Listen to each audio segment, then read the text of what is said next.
In this video, I'm going to show you how to set up your microphone on Discord. So basically it's pretty easy, just follow the steps I do.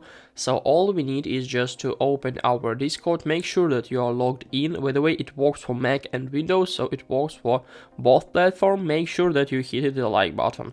So firstly, we need just to open our settings. So in the bottom of the screen, just find the user settings near your avatar and nickname. So click on it, and now we are on the settings page. In the left side menu, scroll down to find the app settings and then go to voice and video right up here. So this is our voice settings. So in the top of the screen we can find the input device toggle list. So here we can choose the necessary input device, choose our microphone.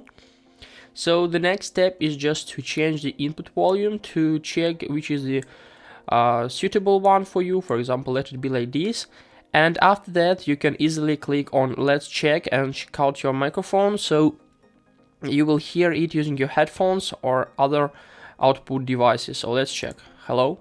So as you can see, it works, and now all we need is just to, that's all basically. We can click on escape and everything will be saved. So this is a way how we can set up our microphone. So I hope this video was useful for you. Goodbye.